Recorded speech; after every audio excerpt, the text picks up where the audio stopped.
Good morning students.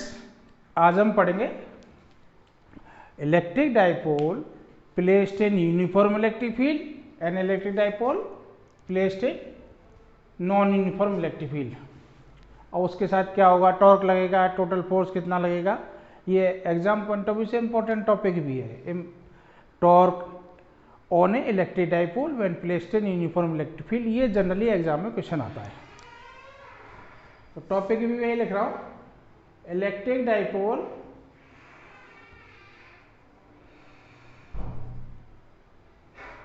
Placed in uniform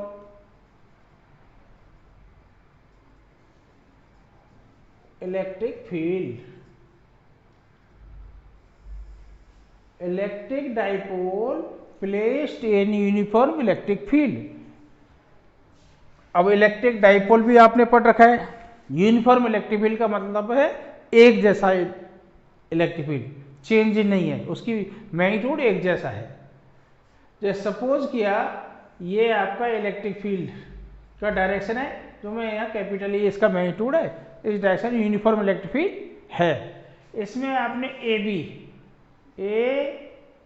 B ये minus Q, ये plus Q, A B is a electric dipole, minus q placed at A plus q placed at B।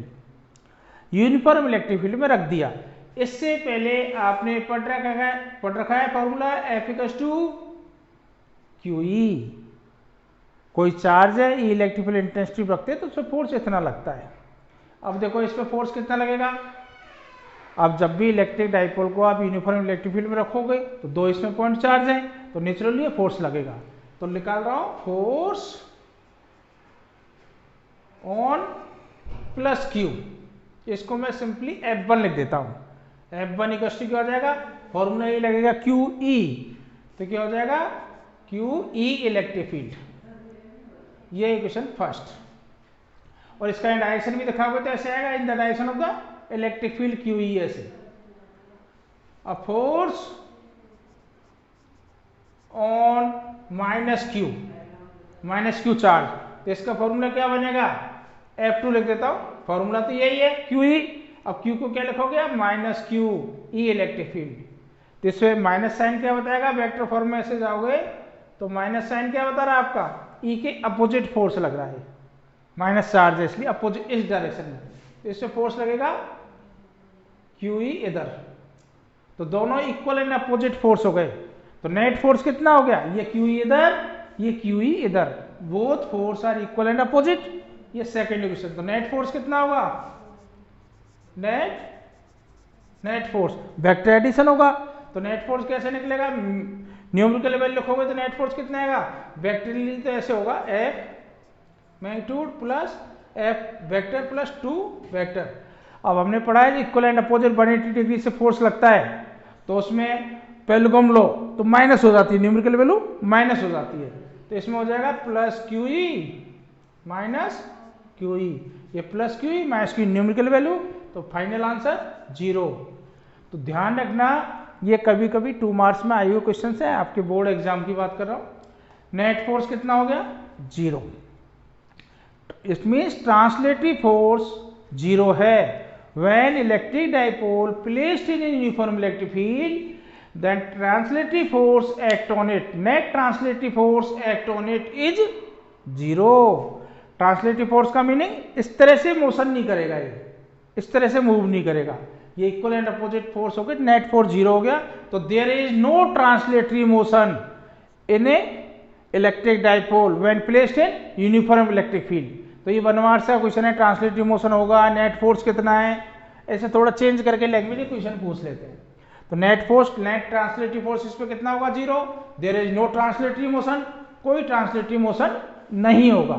अब translatory motion नहीं होगा, अब देखिए इस पे force लग गया ऐसे QE, इस पे लग गया QE। अब ये डाइपोल है, लाइन ऑफ एक्शन दोनों की अलग अलग है, इसकी इधर इसकी इधर। जैसे सपोज कीजिए डाइपोल है, इस पे मैंने फोर्स लगाया ऐसे और इस पे लगा रहा हूं ऐसे, तो देखो इसके साथ क्या होगा, ऐसे ये रोटेट हो जाएगा। दोनों की लाइन ऑफ एक्शन, यानी जिनको हमने एलिमेंट में पढ़ा था, कपल पेयर्स इक्वल फोर्स है, इक्वल एंड अपोजिट फोर्स लग रहे हैं, तो इसमें रोटेशन हो जाएगा, और रोटेशन ऑफ फोर्स, जब फोर्स ने रोटेशन करा दिया तो टॉर्क लग गया, तो ये इसमें टॉर्क लगेगा, ये रोटेशनल इक्विलिब्रियम में नहीं रहेगा। ट्रांसलेटिव इक्विलिब्रियम में तो है, because there is no translative force act on it, but there is a rotational, there is no rotational equilibrium. अब इनकी QE फोर्स इधर लगा, QE इधर लगा, अब तो हमें फाइंड आउट क्या करना है, टॉर्क। अब हम टॉर्क निकालने जा रहे हैं, torque on a dipole, topic यही है, torque on a dipole when placed in uniform electric field. अब टॉर्क आपने 11th में पढ़ा है, टॉर्क का बेसिक फॉर्मूला एक बार लिख देता हूं, yes, torque equals to R cross F। R ये कपल है तो R perpendicular distance between two couples, F either force, magnitude of either force. तो यही फॉर्मूला हम यूज कर रहे हैं। देखिए एक तो आपका फोर्स ये लग रहा है, बेसिकली यहां से यहां तक ये जा रहा है, ये लग रहा है, ठीक है, इस लाइन से यहां तक ले लेता हूं, चलो साफ ही बनाता हूं, ये Q, ये गया, और ये आपका फोर्स हो गया, ये इसकी लाइन ऑफ एक्शन ऐसे आ गई, ये परपेंडिकुलर डिस्टेंस डाल दिया, तो ये डिस्टेंस हो गया आपका R। और AB को, जो लेंथ ऑफ द डाइपोल, शुरू से हम क्या लेते आ रहे हैं, 2A, ये 2A हो गया। ये सपोज एंगल थीटा है, जो डाइपोल है वो थीटा एंगल बना रहा है with the electric field, with the electric field. ये मिट गया, थोड़ा दोबारा लिख देता हूं, इलेक्ट्रिक फील्ड। अब हमें निकालना क्या है, टॉर्क। टॉर्क का बेसिक फॉर्मूला 11th से हमें, देखो ऐसा है, फिजिक्स में कोई भी डेरिवेशन आपको रटने नहीं पड़ेंगे, थोड़ा फिजिक्स की बेसिक फॉर्मूले मालूम हो, कॉन्सेप्ट मालूम हो। जैसे हमें पता है टॉर्क दे दिया, अब हमें टॉर्क आना चाहिए, टॉर्क क्या होता है, इलेक्ट्रिक डाइपोल क्या होता है, इलेक्ट्रिक फील्ड में किस तरह से फोर्स लगते हैं, वो पता होना चाहिए, अपने आप निकालेंगे। तो टॉर्क ये होता है R क्रॉस F।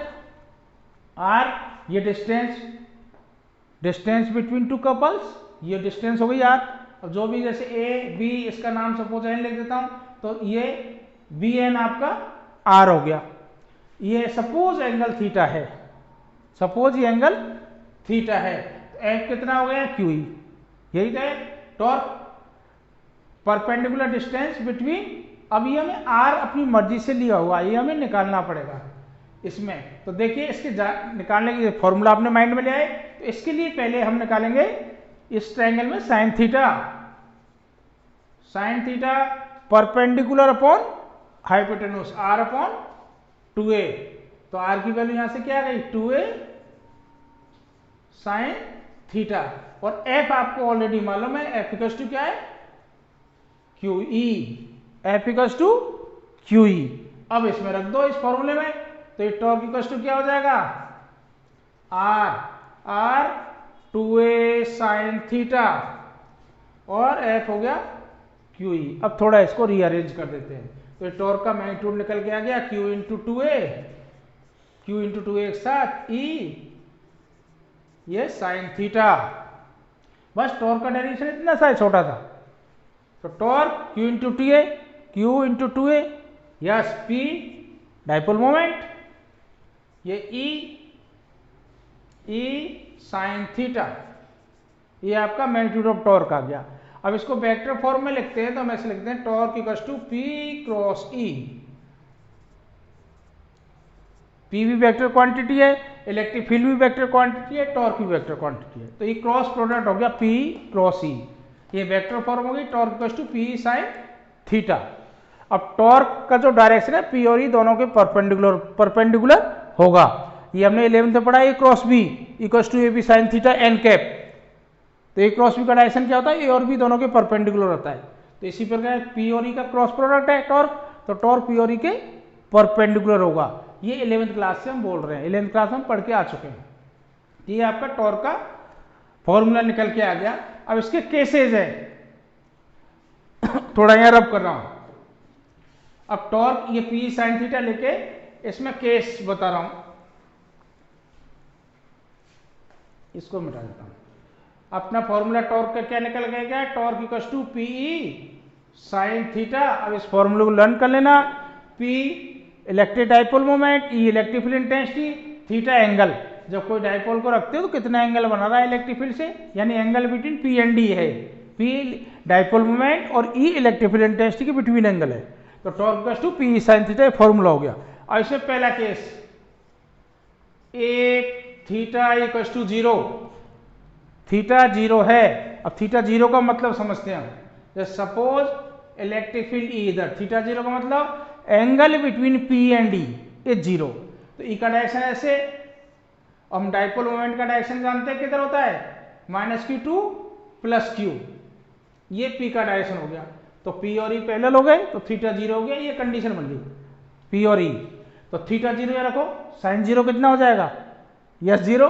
तो टॉर्क कितना आ जाएगा, PE साइन 0, साइन 0 0 होता है तो टॉर्क आ गया 0। और इस कंडीशन को हम क्या बोलते हैं, स्टेबल इक्विलिब्रियम। देखो इक्विलिब्रियम की कंडीशन है यहाँ। इक्विलिब्रियम या ट्रांसलेटिव इक्विलिब्रियम भी है और रोटेशनल इक्विलिब्रियम भी है, इक्विलिब्रियम भी है, इसलिए इसको इक्विलिब्रियम बोल रहे हैं। और स्टेबल इक्विलिब्रियम, स्टेबल इसलिए है जैसे आपने यहाँ आपको थोड़ा सा डिस्प्लेस किया, इस पे फोर्स लगेगा इधर क्यू इधर, और इस पे लगेगा क्यू इधर। जैसे सपोज किया इस पे फोर्स लगा क्यू इधर, इसको बंद करते हैं, इस पे फोर्स लगा क्यू इधर, इस पे फोर्स लगा क्यू इधर, तो ये ऐसे रोटेट हो जाएगा। जैसे इसको आपने थोड़ा भी यहां से डिस्प्लेस किया वापस इसी पोजीशन पे आएगा, इसलिए इसको स्टेबल इक्विलिब्रियम बोलते हैं। इक्विलिब्रियम क्यों है, नेट फोर्स इस पे अभी हमने पढ़ लिया था। जैसे यहां दिखा देता हूं, इस पे क्यूई फोर्स इधर और इस पे क्यूई फोर्स इधर, तो टोटल ट्रांसलेटिव फोर्स 0। और आर इसमें कितना आ रहा है, वो थीटा कितना हो रहा है 0, तो टॉर्क भी 0। तो फाइनली इक्विलिब्रियम की कंडीशन में, यानी जब तक इस पे कोई एक्सटर्नल फोर्स नहीं लगेगा ये मूवमेंट नहीं लेगा।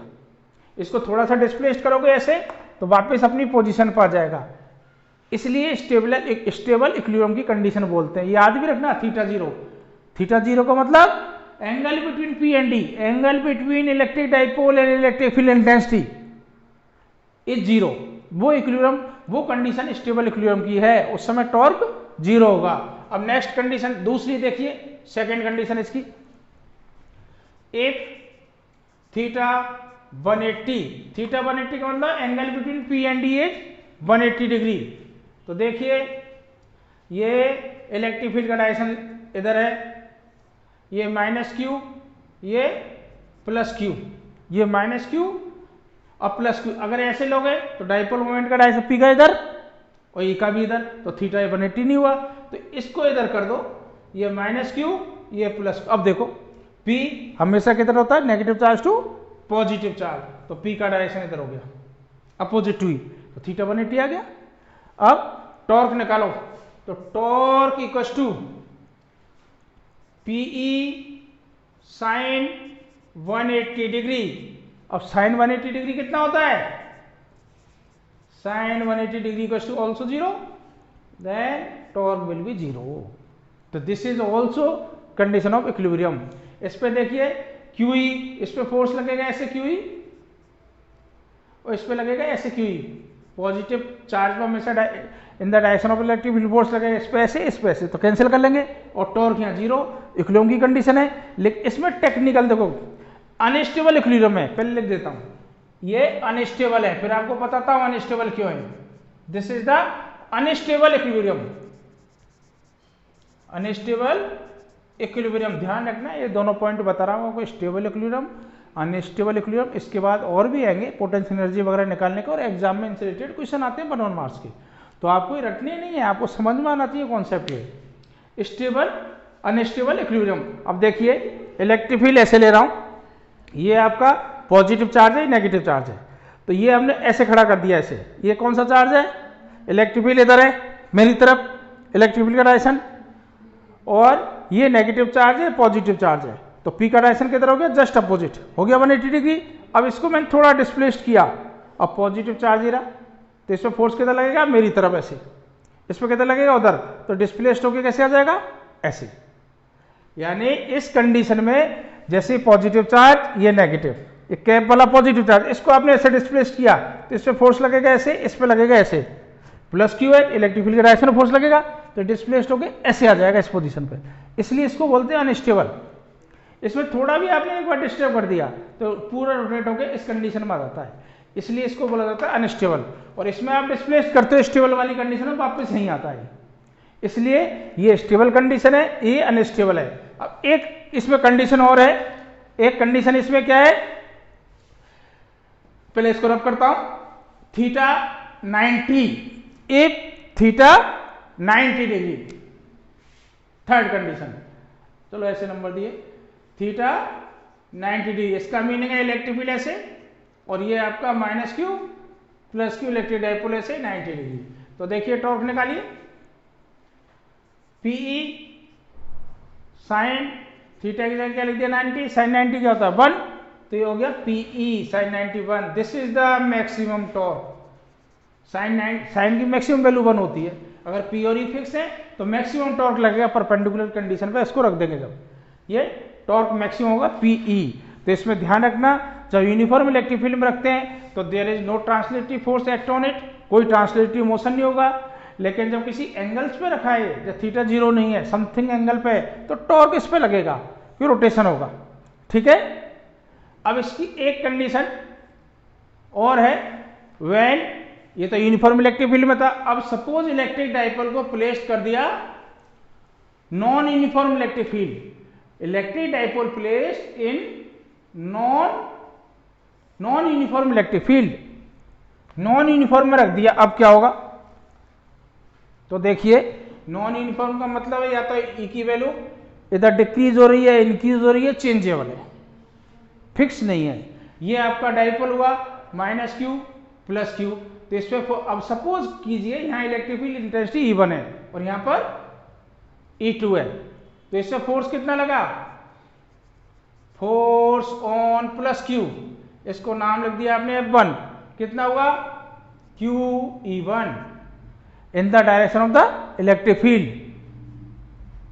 और फोर्स ऑन माइनस क्यू, इसका नाम लिख दिया मैंने F2। अब यहाँ इलेक्ट्रिक फील्ड डिफरेंट है, तो यहाँ कुछ यहाँ अलग होगी, यहाँ अलग होगी, तो यहाँ कितना होगा माइनस क्यू इंटू E2। अब टोटल ट्रांसलेटिव फोर्स निकालोगे F1 प्लस F2 0 नहीं होगा, अलग अलग है, तो E1 E2 की वैल्यू डिफरेंट, चार्ज सेम है, तो नेट इसमें ट्रांसलेटिव फोर्स होगा, कुछ नेट ट्रांसलेटिव फोर्स होगा, इसका मतलब इसमें ट्रांसलेटिव मोशन ऐसे होगा, डिपेंड करेगा ये फोर्स ज्यादा है, ये फोर्स ज्यादा है, इलेक्ट्रिक फील्ड ये ज्यादा है या ये ज्यादा है, उसके अकॉर्डिंग मूव करेगा।